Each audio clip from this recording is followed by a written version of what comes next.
There is a kind of violence that leaves no marks, no bruises, no wounds that anyone can see. It operates through proximity, through daily access, through the slow, almost imperceptible erosion of who you are and what you are capable of becoming. And the most terrifying part? You let it in. You kept the door open. You called it loyalty. You called it love. You called it obligation. Most people will spend their entire lives in the company of the wrong individuals and never fully understand why they feel so tired, so small, so endlessly behind. They will blame circumstances. They will blame themselves. They will diagnose their condition as weakness, or bad luck, or lack of discipline. But they will never look at the one true variable that determined everything: the people they allowed to remain in their world. Carl Jung understood that what you tolerate, you absorb. What you expose yourself to long enough, you become. The unconscious does not distinguish between a threat and a familiar presence. If someone has been poisoning your mental environment for years, your mind begins to treat that poison as normal, as baseline, as air. This is not a motivational script. There is no comfort waiting for you at the end of this. What you are about to receive is something far more valuable: clarity. The kind of clarity that arrives when someone finally names what you have always sensed but were too afraid to articulate. Because naming something gives you power over it. There are 5 types of people you must remove from your life. Not tomorrow. Not when it becomes convenient. Now. And you must do it without guilt, because guilt is the leash they trained you to wear. Type 1. The energy thief does not announce themselves. They arrive as friends, as family, as colleagues who seem to genuinely need your help. They present themselves in the language of vulnerability and urgency, and something in you, something ancient and empathetic, responds. And here is the dangerous part. The response itself is not the problem. The problem is what happens after. Because the energy thief does not take once. They have a permanent crisis, an endless rotating sequence of emergencies that always, with suspicious consistency, requires your presence, your time, your emotional resources. And somehow, the crisis is never fully resolved, because resolution would mean the end of their access to you. Schopenhauer understood that the will to live does not seek satisfaction, it seeks continuation. And certain people, those who have never developed internal resources, will feed their continuation through others. They are not consciously malicious, which makes them more dangerous than those who are. The energy thief genuinely believes they need you, and that belief makes them relentless. You will recognize them by a specific pattern. After every interaction, you feel depleted in a way that has no obvious explanation. You feel as though something essential was extracted from you without your full consent. That feeling is data. Most people never realize this, that the body keeps a more honest record than the mind does. You are not obligated to be someone else's life support. That is the most basic sovereignty a person can exercise. The right to determine what has access to their energy and what does not. Sun Tzu understood this at the level of armies, but it applies just as precisely at the level of individuals. You cannot win if you are continuously supplying the other side. Type 2. There is a category of person who has made an unconscious but irreversible decision. They have decided who you are, and they will not update that decision regardless of what you do, what you build, or what you become. This is the person who knew you at your lowest point and has quietly decided that your lowest point is your truest point. The family member who still speaks to you as though you are incapable and directionless. The old friend who becomes subtly uncomfortable when you succeed, who prefaces compliments with reminders of where you came from and what you used to be. Nietzsche called this resentment, a particular form of psychological poison that the stagnant direct toward those who are moving. It is the rage of someone who has refused to evolve, directed at the living evidence that evolution is possible. Your growth makes their stagnation undeniable, and undeniable things, in people who cannot face them, produce a reactive venom. They will invoke history as a leash. They will remind you of every failure, every version of yourself that you have deliberately shed. They speak of the past the way a warden speaks of a sentence, as something that defines you, contains you, and cannot simply be served and left behind. Here is what most people never realize about this type. Their function in your life is not relational, it is gravitational. They exist as an anchor, not to keep you safe, but to keep you from ascending beyond a point that would make them feel the full weight of their own immobility. The world rewards strategy, not innocence. And the strategic truth is this: no amount of demonstrated competence will ever update the image they hold of you. Remove them from the conversation your life is having about itself. You do not need their permission to become. You need their absence. Type 3. There is a kind of deception that operates not through lies, but through selective honesty. The person who practices it never tells you anything factually false. Instead, they manage the information you receive. They frame events in particular ways. They position themselves in every story so that every retelling reinforces the version of reality in which they are the victim, and you are, in some dimension, you cannot quite articulate, responsible. Machiavelli understood that those who control what others believe they are seeing control what those others do. And the most dangerous manipulator is not the one who appears threatening, but the one who appears harmless, who presents their manipulation wearing the costume of care. The covert manipulator knows your emotional landscape with precision.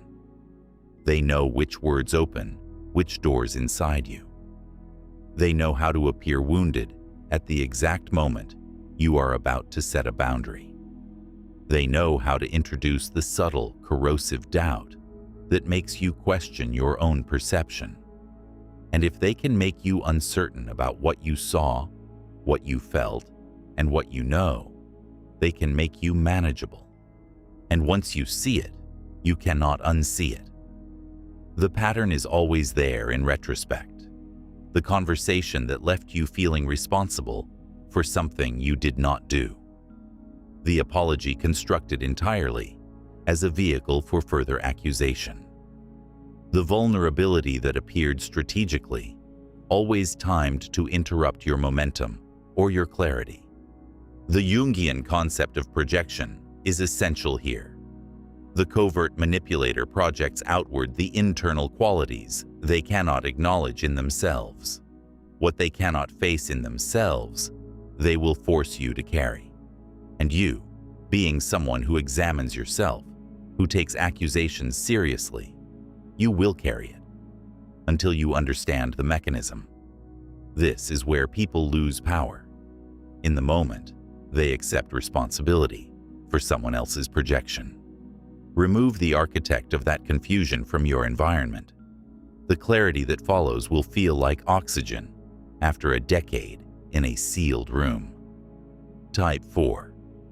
The fourth type is perhaps the most seductive because they do not harm you through conflict. They harm you through comfort, through the suffocating warmth of a relationship that asks nothing of you and gives you nothing real. They are the companions of stagnation. People who are content, deeply and philosophically content, with a life that is small, predictable, and safe from the discomfort of growth. There is nothing overtly wrong with them. They are pleasant, they are present, and the danger is this: time spent in their company accumulates. A year passes, 2 years, and you look up and find that the level of your ambition, the sharpness of your thinking, the dimensions of your vision have quietly contracted to fit the size of the container your social environment provided. Marcus Aurelius understood that the mind does not remain static in the face of its environment. It responds, adapts, synchronizes. Spend enough time around people who have made peace with mediocrity, and some part of your mind will begin negotiating with mediocrity too.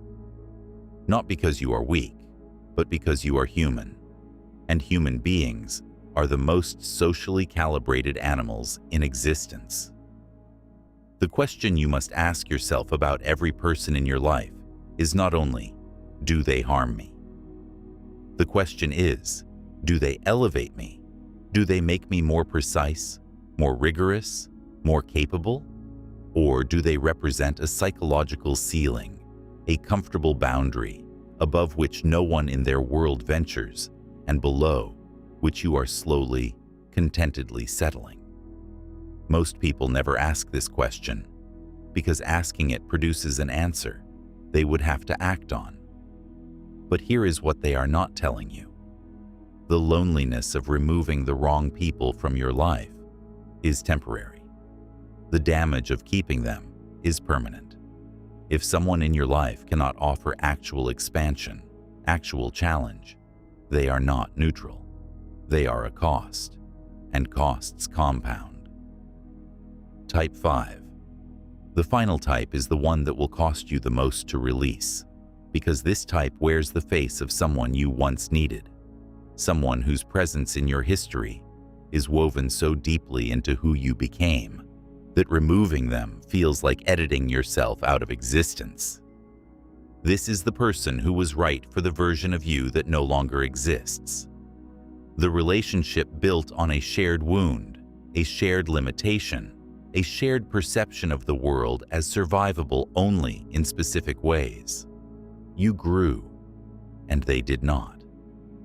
Not because they were incapable of growth in principle, but because the relationship itself became the structure that prevented it for both of you. One of the most powerful shadows you can carry is the ghost of a version of yourself that your oldest relationships keep alive. When you are around this person, you revert, not consciously, but the old patterns activate. The old limitations feel familiar and somehow correct. This is the unconscious seeking coherence, even when coherence means regression. Nietzsche's concept of self-overcoming is the demand that you become someone who did not previously exist, and becoming that person requires a ruthless archaeology of everything that anchors you to who you were, including the people who loved you when you were smaller. Because love given to the version of you that you are destroying in order to rebuild is not love that serves your becoming. It is love that serves your remaining. This is the most difficult cut. It requires the willingness to grieve fully and still make the correct decision, to honor what was real without allowing it to hold the future hostage. And here is the dangerous part. This person will sense your departure before you announce it. They will invoke loyalty. They will invoke history. They will invoke the version of yourself that needed them as evidence that you still do. Do not be persuaded by the ghost of your own former need. You are not who you were when you entered that relationship. Release them with clarity, with whatever dignity the situation allows, but release them. What you have just encountered is not a list of enemies. It is a map of hidden costs you have been absorbing in the currency of time, clarity, ambition, and psychological precision. These are not failures of their character alone. They are failures of your discernment. And discernment is not a gift. It is a discipline. It is a trained capacity to perceive not just what something is, but what it does to you over time. Most people will keep every familiar presence, every comfortable weight, because the discomfort of release feels more immediate than the damage of retention. They confuse familiarity with safety and proximity with loyalty, even when proximity steadily degrades their capacity to think, decide, and grow. Over time, this creates a quiet erosion, not dramatic collapse, but incremental reduction of possibility. And so, they will arrive at the end of their lives surrounded by people who knew them well and diminished them quietly. What makes this difficult to see is that the cost is rarely visible in the moment. It accumulates in micro-adjustments, the conversations you avoid, the ideas you don't voice, the goals you delay, the energy you unconsciously reserve to manage dynamics that should not exist in the first place. Each one seems negligible. Together, they form a structural constraint on who you become. You are watching this because some part of you already knows, already senses the weight of connections that are costing more than they are returning.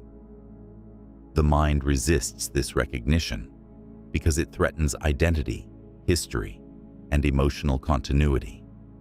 But clarity does not require emotional comfort. It requires accuracy. The world does not reward the person who holds on by default. It rewards the person who sees clearly and acts accordingly. It rewards the person who understands that the inner circle is not sentiment. It is structure, and structure either supports load or collapses under it. You are allowed to cut without guilt, because guilt is only appropriate when you have done something wrong. Removing what diminishes you is not wrong. It is adjustment, not aggression. It is calibration, not cruelty. It is the first sovereign act of a life lived on your own terms.